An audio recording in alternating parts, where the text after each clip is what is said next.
This podcast has been a long time in coming, and I'm not even going to bore you with an intro. We're just going to get right to the meat of this.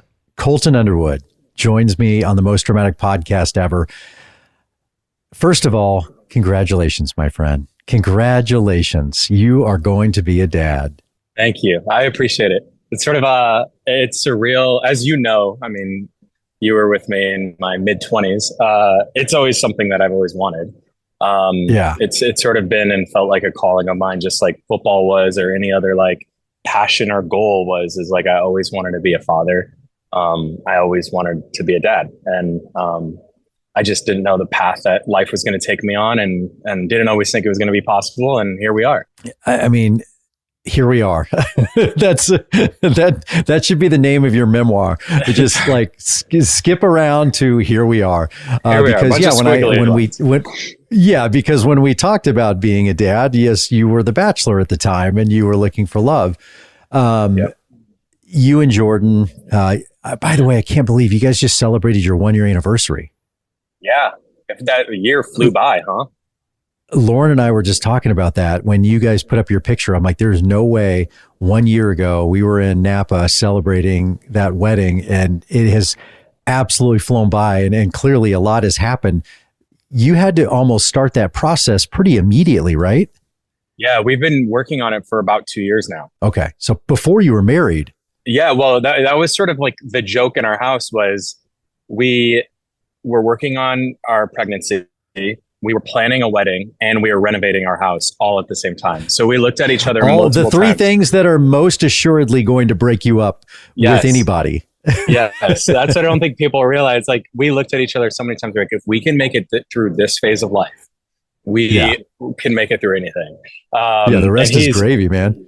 Yeah, I mean, look, Jordan, I can't say enough good things. He's a very, as you know, Chris, like, he's a very private person, but he's also a really good like balance for me, where even like with some of this baby stuff, and we did our article with Men's Health, he was like, can I look at it before it comes out? I was like, well, that's not really how press works, but let's set some boundaries. And he's just always a good check for me. And I think it just helps protect me too.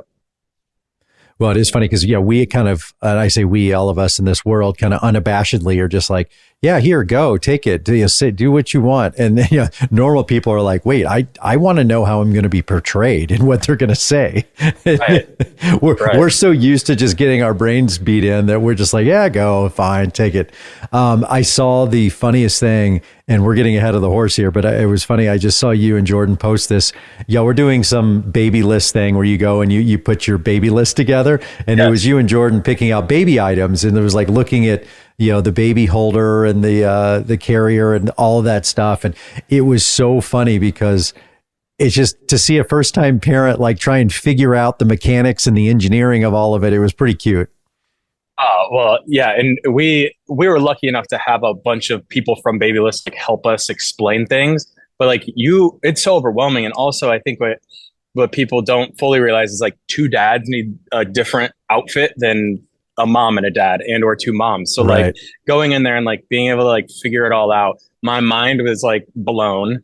There was smoke coming out of my ears at one point because I was like, this car seat is not compatible with this stroller, that is not compatible with travel, that is not regulated here, and due to safety. I'm like, it was too much. It's been so fun just to go through all of these steps, and there's been so many steps and so many decisions that you have to make in this process that it could feel overwhelming, but we've tried to really ground each other throughout it. Yeah. Well, step one is you guys obviously have to use a surrogate. How does that process go? There's actually agencies designed for this, and we ended up hiring someone to help on our behalf just because it is so overwhelming. And that's honestly why I started the podcast Daddyhood, was because there was little to no information for like how to build a fertility team. My agent at CAA was the one who sort of pointed me in the right directions, like use this doctor, use this lawyer, use this agency, use this rep. So we had someone on our behalf sort of reach out to all of these different agencies and sort of I hate even comparing it because it is a much more serious thing than like a first date, but it is very much Tinder, Bumble style of like, here's a snapshot of the profile. They don't use real names, but like you get an idea of like whose eggs you could potentially get. So step one, instead of like going for a surrogate, it's actually an egg donor first. So we went and looked for an egg donor. And once we found somebody, that took about 6 months just from the process to like find somebody and get matched. And it was a long time. You have three kind of parts to all this. You have the egg donor, which is woman A. You have you and Jordan, and we'll get to that about the sperm. And then you have the third person who is your actual surrogate. So the egg, obviously, and you guys fertilize this egg and then they put it in the surrogate. So there's actually three kind of people involved in this. Three and a half. Correct. Yeah. So we get our egg donor. Yeah. So there is three. They do this just for legal purposes, but also there's different ways to build your family. This is just how we chose to do it. But we got an egg donor. Yeah. We did an egg retrieval. We split the eggs, half and half. Half I used my sperm on, half we used Jordan's sperm on. And then from there, you get embryos. And then we froze our embryos until we matched with our surrogate. And then you do an embryo transfer. So that's sort of like high level, like quickly what the steps are. Yeah. So who are you more psychotic about who you're taking eggs from or who the surrogate is? Because I'm thinking both are important for very different reasons. Totally. We have very much tried to be at peace with this process and understand that it is very much out of our hands. We are still intentional and like specific when we were looking for certain things. The main crossover in our criteria for an egg donor was we wanted somebody who was adventurous and spontaneous. Jordan and I are both from small towns who really seeked out bigger lives, and our ambitions and our goals were like sort of beyond anything anybody in our towns could imagine. So that was something that we sort of wanted to try to find in the egg donors sort of resume, which is sort of hard to look for because all those tangibles or all of those things are like physical attributes. So we actually were able to Zoom with her. We did a video with her. We kept our cameras off and went by aliases, and we tried to protect our privacy in this. For our egg donor, with our surrogate, we have a great relationship with and had their family over for dinner. But as far as like the egg donor goes, it was definitely a process. It's interesting that you and Jordan were more interested in the almost personality traits, characteristics than, kind of intangibles as opposed to tangible stuff of like, okay, she got this GPA at this school and this, things that you think would probably be more concrete. You guys really went with kind of personality traits. That's interesting. Yeah, we just believe in nurture versus nature. I mean, I think like a household and, that's one thing that I love to talk about just because like, when I did the post yesterday, I was expecting some backlash as far as like, there was a lot of comments about how dare you bring a child into this world without a mother and all of these just really things that just people aren't educated on. But the fact is like our job as dads and our job as parents is to love our kid unconditionally, however they turn out, and just try to make them good human beings and put good human beings into this world. And that's like going to, remain like the core of our family. So we truly just believe in just nurture versus nature. And I think like that was sort of what we kept reminding each other in this is like on paper, I've met a lot of people that look great on paper and then you interact with them and you're like, oh, that was not what I was expecting. So we sort of took that approach with this too. Yeah. Guys, you just defined every dating app in the world. Totally. You and Jordan have to go through fertility stuff. And I read an article, I think it was part of your men's health thing that you did, that you had fertility issues you didn't even know about. Yeah. When we first got tested, I actually had no sperm. The doctor at one point was like, you have 4, 3 of them are dead. I can maybe make this one work. And I was like, that's devastating to hear. And after doing more research, it's become more common. Right now in our country, we're at a 2% decrease in sperm for men every single year between products we're putting into our body, lifestyle and habits that we're doing. It takes 70 to 80 days to make sperm in the body. And when you do things like hot tubs, sauna, hot baths, take synthetic testosterone, ride the Peloton, anything that like heats up the lower region for men. Putting our phones in our pocket, putting our laptop on our laps, all those things. There's so many different things that contribute to it. And I was just another statistic. And Thank God I had a good doctor who put me through a 6 month sort of rehabilitation sperm rehab program, and I got my sperm count back up. But I felt like it was important to like talk about that because oftentimes women really bear the burden of when it comes to the conversation around fertility, and they always look at the women. And since that article came out, there's been so many even of my straight friends that were like, we tried for 2 years. And it wasn't until the 2 year mark that a doctor told me to go get tested. And it was me the entire time. And that was men. I've heard more and more that story of young people trying to get pregnant, and the male fertility rate is down exponentially. And it says, like you said, it says a lot about what's going on in our world, what we're putting in our bodies, et cetera, for another doctor and another podcast. But it is something to pay attention to. And it's interesting that you went through that. And so do you guys know, because obviously only one of you will fertilize an egg that goes into the surrogate. Do you have any idea whose that is? Or do you just say, we don't want to know, Russian roulette, just put it in there? Yeah, we told our doctor to put the healthiest embryo in, and then for the next one, switch the genetics. So he knows our game plan as a family of what we want to do. We want one biological kid from our pool of embryos. So he knows. We don't know. I have a good chance we're going to be able to tell. But we sort of did that too, just to protect ourselves. I didn't want people coming up on the streets being like, whose is it? And we like look at each other. It's our kid, our baby. Well, I mean, first of all, no matter what, whoever your child is with, they're going to say, oh my God, he looks just like you. I know. It happens all the time. But so wait, we go back. You were saying no matter what, so you're going to have two kids. Is that what you're saying? So that's whoever it is, then they will use the other sperm for the other child. The other embryo. Yeah. So like right now, embryo. Yeah. So right now we have our embryos frozen. So there is, and I think we actually do still have some of our sperm frozen too. So for example, if this turns out happens to be Colton, who fertilized this egg that's in the surrogate, the next one would be Jordan. You guys wouldn't know which is which, but that's just the orders for the doctor. Yeah. Okay. So our doctor we met with our doctor several times, and he knows our game plan for our family building.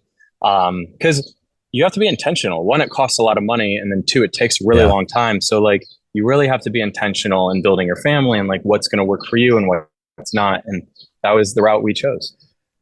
Man, I'm just trying to think of the two of you. I mean, you're both good looking. I'll give you that. Jordan's probably going to edge you out on the brains. I think we can agree on that. It's so funny. You're going on the, your body fat and your body definitely, although I cannot wait for Colton Underwood to get a dad bod. I can't wait for you to just get like pudgy, get that like, you get that spare tire. I am just going to, I'm in the gym every day leading up into this birth, Chris. All right. It's already a scary thought. It's funny because is Jordan's mom, and I love her, and there's zero like love lost, and I don't mean to like out her, but it was so funny because at first we were talking about possibly doing twins, and without even thinking, she was like, don't do twins. What if one's smarter and one's good looking? And we looked at each other. It was like offended both of us with one comment. Right. We can assume who you're talking about here. She said it with the purest of intentions of just basically being like, don't do that. They'll be compared to each other. That's what she meant. But like, she like vomited, and then she like immediately, you could tell like wanted to put that phrase back in her mouth.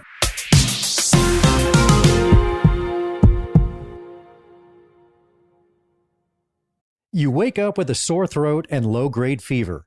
Faster. This is 15% off at T24/7. Won't stay secret for long.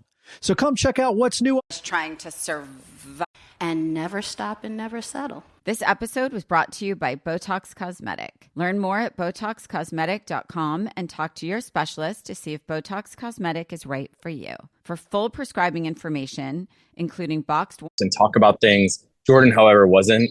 How far along is the surrogate? 510300, and follow the Climbing in Heels podcast on iHeartRadio or subscribe where you listen to your podcast. How far along is the surrogate?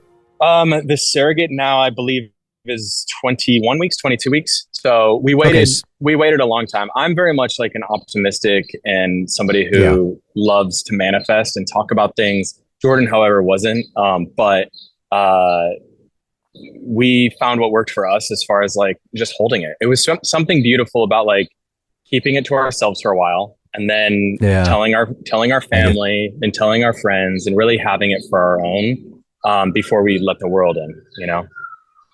Well, I appreciated the call, I guess a little over a month ago when you told me you guys were pregnant. That was one of the best calls I've ever received. That was a phenomenal day. I appreciated that very much. Of course. Yeah. We felt it was important too that we tried to make sure like everybody who even was at our wedding heard from us and not through Men's Health or another publication. But you know, it's hard to do, like track who you've told, who you haven't, and get it out there. But there is a beauty in, in so much of our lives are public and that's on us. But even Lauren and I started dating, and to keep that private for 6 months, just to live it ourselves and to define it ourselves before the rest of the world is going to make their comments good, bad, or ugly.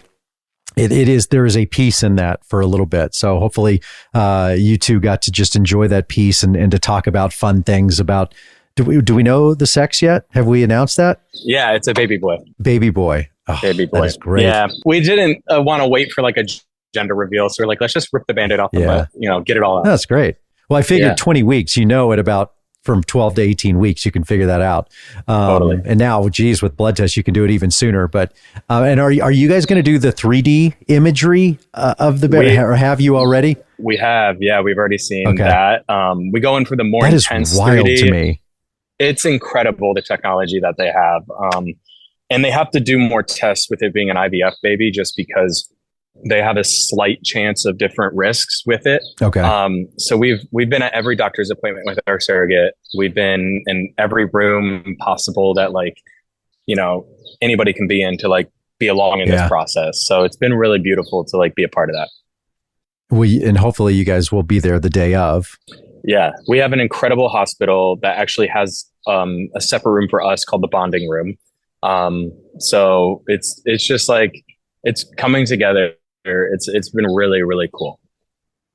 Obviously, you guys have had these discussions, and being a dad, I know how this stuff goes. Baby is born, and for me, I'm not going to lie, it was pretty easy because the kids were breastfeeding, for the first 6 months or so. That's not going to be the case in your household. You guys are going straight to the bottle, and obviously, you've thought about all this, how it will start day one for you guys. Totally. Yeah. I mean, that's the thing that I don't think a lot of people realize. And like what I take a lot of pride into, I just like educating people too, because I feel like a lot of people in the middle of our country might not completely understand the dynamics here and how this works. But like same-sex couples have to be very intentional in how they build their family and how they go about things. It's one of the most like intentional things we do. So yeah, we've already had those conversations, but there are milk banks out there. There are great formula options out there. There's ways for us to work with our surrogate to possibly get milk delivered. There's definitely a couple different scenarios that we've already run through. But yeah, it's a game plan that we had to put together. There's also there's a silicone strap that a guy can wear that like has milk plugged into the side. I don't think we're going that far. We're gonna stick to the bottles, but I've seen it all at this point. I've done a lot of research. I'm sure. But yeah, I think we're straight to the bottle, and yeah. Has there been stress on you guys? I mean, I know Jordan has a great head on his shoulders. And so if anybody is equipped for this, and I know you have a thick skin, but still, you're doing something that's such a blessed thing, and having a child and bringing a child into a loving family is the greatest of all things. But on the flip side of that, I'm sure you guys have had some backlash to this. Has that been stressful for you guys to handle that? Or have you just not felt much of it? No, I think it's very real. I mean, it's like even 2 days ago when we announced, it was we felt love and support from the majority. But there are times where you open your phone, you open Instagram, and you go to your like heart thing to where you see a hateful comment. I have a folder of them in my phone. I'm just like, I screenshotted them, and I'm going to figure out how exactly I want to respond. I just think it's important that people understand where we're coming from with this. And Jordan wasn't built by reality TV. He doesn't. At this point in my life, I've been called everything. I've gone through media highs. I've gone through media lows. I can read something and go on to the next thing in my life. for Jordan, I'm very protective of him because he's so sensitive. And I mean that in the best way. Like, that's why I fall in love with the man. Yeah. But, like, he really takes things to heart. And he wears it like a badge of honor on him at all times. So I try my best to protect him. Anytime I do a joint post with him, I'm always on comment duty, trying to block and delete. But I do think it's important to be transparent of, like, that is sort of why we're being as public as we are with this. Like, that's why I did the article with Men's Health. That's why I did Daddyhood. That's why I sort of am being public with our journey, because I feel like there is an opportunity and somewhat of a responsibility for us to, like, just share what we're learning, what we're going through, and educate people on how this works. Because I think if, like, they can see my husband and I build a family with love, they will understand that, like, we're just as deserving of a family as a straight couple is. And hopefully we're going to give our child the best life. Is that, I was going to say, and you may have just answered it, but if there's something you wanted people to know about this process, about what you guys are going through, what would that be? I don't know. I think for me, what I've always sort of prided myself on is, like, I've been sort of since I've come out, I've been really shedding different layers of me. Like, who am I? What parts of my life am I bringing with? What felt good? Like, who is Colton? And there still are very much traditional values that I bring to the table that are me through and through. And this is one of them, like family and how we're going about this. So I think representing gay men as, you know, wanting to build a family and be in a loving relationship and all of these things that might not always be public and publicized about the LGBTQ community is something that I've sort of, like, wanted to step into. And also just, like, being patient and slow with people and educating them versus, like, yelling at them. Our current culture just doesn't really allow for people to make mistakes. And I think that is so wild because you're not able to, like, learn if you're constantly getting yelled at. So, like, that's why, like, I am saving those comments. So, like, I'm not going to yell at those people. I'm just going to say, hey, think about it through my point of view. This is what I had to go through to get to this point. This is my experience with it. And maybe at the end of the day, you don't agree with me, but at least I, like, tried. I think that's my takeaway with this. Well, I appreciate your tact, because it's easy to not do that. It's easy to engage and be hostile, but it is impossible to expect there to be grace and empathy in the world if you are not going to extend that and grant that yourself. I think that is incredibly important for someone to take the high road and to give some grace, because education's a wonderful thing. And we're all, and if you will listen and have a conversation, we're all going to be educated. There's a million things I didn't know as we're diving into this. And I had asked you privately, and we're talking about here on the podcast. I've never done it. Why would I know? I've never even had these thoughts before, so I've never traveled down this road. And I find it all fascinating and exciting, and it's fun because I have a friend who, you know, and now two friends with Jordan as a part of our family as well, that I get to watch you guys go through this. And being a dad, there are certain things that just won't change and aren't different about being a parent. As soon as that baby boy is born, it's game on for you guys, and he's going to start pushing the buttons and testing the limits. And I just have this weird visual of little baby Christopher in the crib and just grabbing the top of his crib and just jumping over the side of the crib and escaping. Then we'll know whose sperm it is when he jumps out. You'll know. Oh, he's gonna take after his daddy for sure and be a little rebel. Colton will just be like, there'll be video of you going, he jumped over the fucking crib. I love it. I have to call you in for the voiceover. Exactly. No, I appreciate you saying that. Yeah, that was, like, one thing we tried to do with our wedding too, is, like, understanding this might be the only and a lot of people's first gay wedding. So, like, this is the representation that they see for, like, what a gay couple could look like or go through. So I don't know. Yeah. Anything we do, we're trying to, like, take pride in that, of, like, this is a moment that we could sort of let people in, let them understand, and, you know, stay true to who we are. What's the due date? It's right now. It's the first week of October, but it's a big boy. He's tracking ahead. Awesome, of course. So who knows what it's going to end up being? But it's a fall baby. That's awesome. Well, congratulations. I mean, honestly, to you and Jordan, all my love. Lauren and I have been talking about this. We are so excited. It's just fun, and our family grows, which is a wonderful thing. I can't wait to spoil them. Thanks for listening. Follow us on Instagram at The Most Dramatic Pod Ever. And make sure to write us a review and leave us 5 stars. I'll talk to you next time.